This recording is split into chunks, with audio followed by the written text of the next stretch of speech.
All right. So we're going to be welcome to the next episode of Dredging Deep. Today we have Nathan Keys with Measutronics, and he's going to show us a lot of detail in the positioning system that we've been utilizing for the last little bit on our equipment.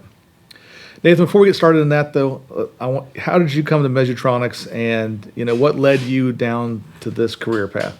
Yeah, thanks so much for having me here. And so my background, I've got a Bachelor's of Science in Geomatics from the University of Florida, and that's how I got kind of hooked up with Lou. He's also a University of Florida grad, and he teaches there as an adjunct sometimes. And so I took his class actually, and I was an intern with the Army Corps Jacksonville, and Measutronics, I mean, to this day is pretty involved with those guys. And so it's kind of just a small world once you kind of get into it. And so I went straight from there to work for Lou, and that was about 12 years ago. So I've been a construction systems specialist since then. So just traveling around to the job sites and helping set up these machines from dredges to excavators to cranes, all kinds of different stuff. Awesome.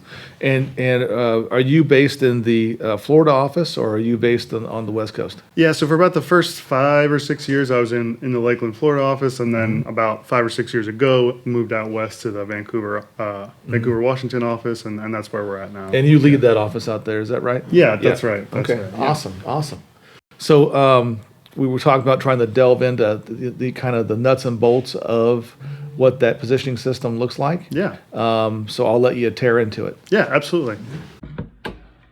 So so on the screen there you can kind of see it's we just have sort of a block diagram here of what's going on. So we've got two GPS antennas, or GNSS antennas, I should say. One provides position, the second one provides heading, so we know where the dredge is, we know which way the dredge is facing. We also have a pitch and roll sensor on the body of the dredge, so as it's kind of moving around on the water, we're keeping track of all that and applying all the offsets in the right way.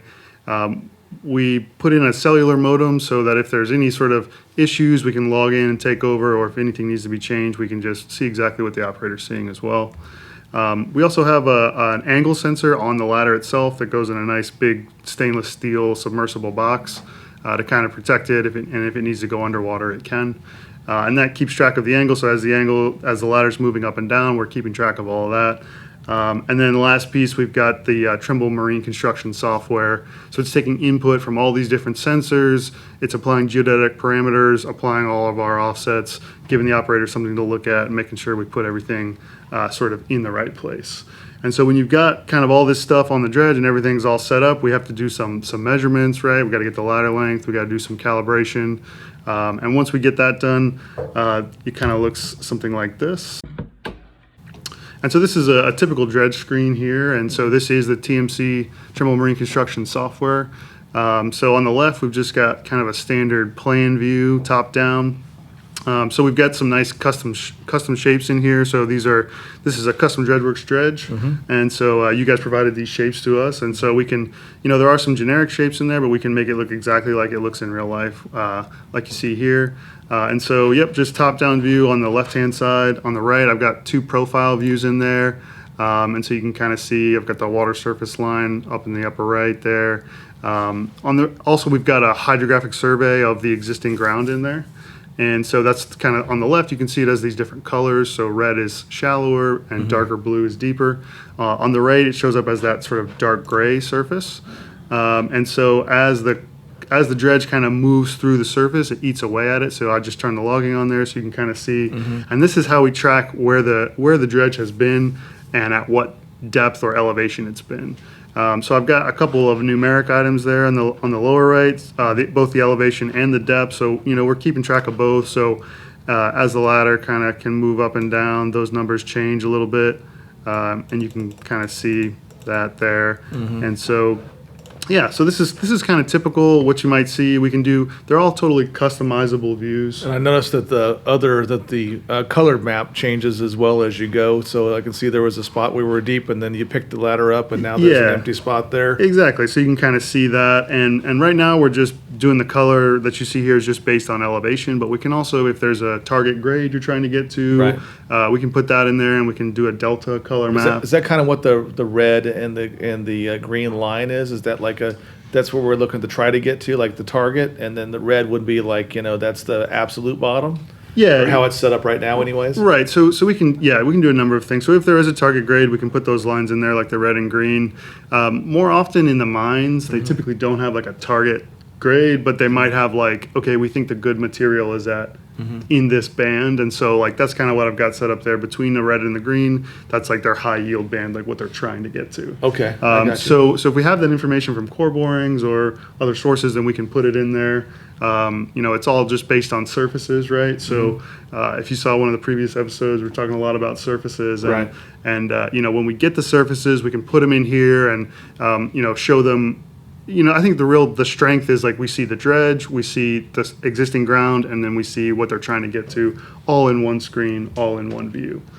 And for guys who mines that are out there, maybe mines that have been operating older equipment for years, and they want to look at this as a possible upgrade option because they've been out there flying blind, so to speak, right?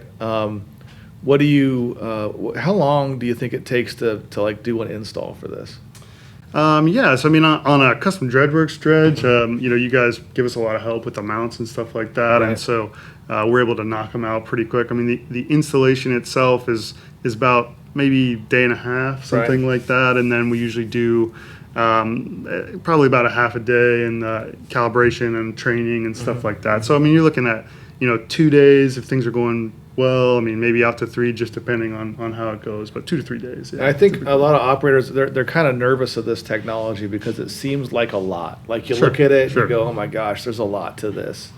But do you find that operators typically pick this right up? Like, when I say operators, I don't mean owners. I mean the guy out there in the chair. Yeah, pulling levers. Yeah, absolutely. So, and it does seem like a lot, and there is a lot going on for sure. But to get all that set up takes some work. But that's our job, Right. to get it all set up and get that going in the first place. Once it's all calibrated and set up and running, it's made to be super, super simple to use every day. Right. So Measutronics shows up and says, "Okay, what do you want to see?"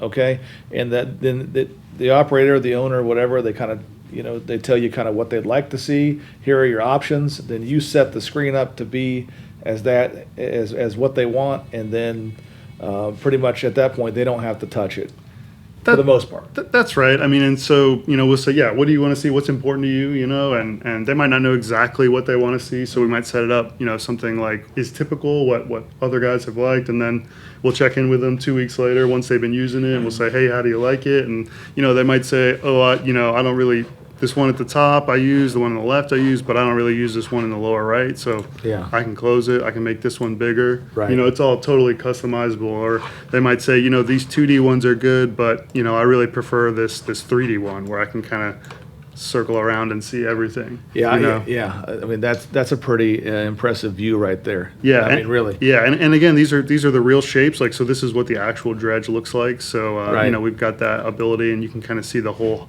hydrographic survey in there. That surface is there for us to sort of update. You can kind of see the big chunk we've taken out, Right, So yes. you can see like exactly what's going on there. If there's pipes or cable crossings or anything like that, we can Right. show it. Nice. And then a year from now goes on there, and they've been dredging away, and they've decided now they want another survey. How does that process happen? Yeah, so there's a number of ways, and again, if you saw some of the other episodes, you guys talked about whether it's the USVs or third party or the sonar on the dredge itself, right? So any of those will work to update this surface, right? And so those are all direct. So like for this, we're tracking where the cutter head has been, but it doesn't keep track of like cave offs and things like that. It does a really good job of knowing where the cutter head has been. So Right. the bottom measurement via sonar, that's the best way to see what exactly is going on with Right. the seabed.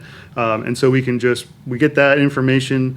If it's from the USV or something like that, we can pull it in and just upload it straight to this. Sure. And it's real simple to do that. And a lot of our customers do that on their own. And we have like a little walkthrough for them. Or sometimes they'll call us and say, hey, can you help us like upload this? And it's real simple to do. And on a prior episode, we also spoke about dredge mounted sonar. Okay, and if we had dredge mounted sonar on what you see right there, it would basically update itself as you went and could be near real time. Yeah, exactly. So that's one of the big advantages to the dredge mounted sonar is expediency. You Right. get it right away with the the USV or the regular single beam boat. There's some processing in the middle, and you got to physically move the data back and forth, and we can do all that. But yeah, with the dredge mounted sonar, it's real time. I mean, as soon as it sweeps, Yeah. if it's on the pan mechanism, as soon as it sweeps, all that information is feeding in real time. Yeah, so it's right away, and the operator can kind of see exactly what's going on, and if he wants to see what's going on over to my left, then he can just press a button and it turns the sonar. But for probably 90% of the applications out there, the positioning and with an occasional Surface update. surface update is probably the least expensive and most effective, or best value, I should say. Yeah, and it really just depends on the application. Absolutely. And if there's stuff that's changing a lot, like if the ground is changing a lot, Right. then maybe you'd need a more Super frequent tall, one. high wall, Yeah, really large, yeah. oversized, that kind of thing. Or something that's like a more of a precision, like Yeah. you really only can stay in this one area, Right. something like that. Then the updated scans right away can be really helpful. Really useful for that. Yeah, exactly. But yeah, I think what you said is right. For most of them, having just the guidance system on there, to track where you've been and how deep, is a really big thing. We install a lot of these, and we've done a lot of we've sold a lot of these positioning systems to companies who never had anything before, and almost all of them say that it's almost night and day difference. That it not only does it provide that surface, but also it gives something for the operator to really look at. Yeah. Because if you're running a dredge and you're dredging deep, all you're looking at is the water, and it's a lot by feel. Yeah. So even though it's not instantly updated by sonar, just the positioning gives you this screen that you see right here, right? Yeah, absolutely. This is just the positioning with one surface update. Yep. Right? So the guy comes in and gives you a surface update, and then you put the positioning in, and then based on where the cutter head is in space, it gives you this what you see here. That's exactly right. So this is you can have this without having the expense of full on sonar. Yep, that's absolutely right. And it used to be in the early days when we first started working with you, it was kind of tough to keep track of the vertical, right? Right. So we either had to put in a tide station, Right. or have the guys like sort of hand enter it in the software. Right. And it's like that works pretty well, but it's like it's only as good as the last time you entered it. Sure. If they forget or if they push the wrong number, Right. it's a problem. But recently, in the last couple of years, we've been utilizing Trimble RTX, which is Right. a correction service that comes directly down from the satellite, and with that we're able to get, it's like a subscription, right? And so it's cheaper than having your own base station. Right. It's cheaper than putting in a tide station. Right. And we're able to keep track of that vertical perfectly, and it's just a hands-off solution for the operator. Nothing extra, no extra equipment. It just comes right from the satellite. So it's another way in the last couple of years that we've really sort of been able to expand the accessibility of a system like this. And the hardware on the dredge, what does the guy? I mean, I've kind of see it. It's a little screen basically.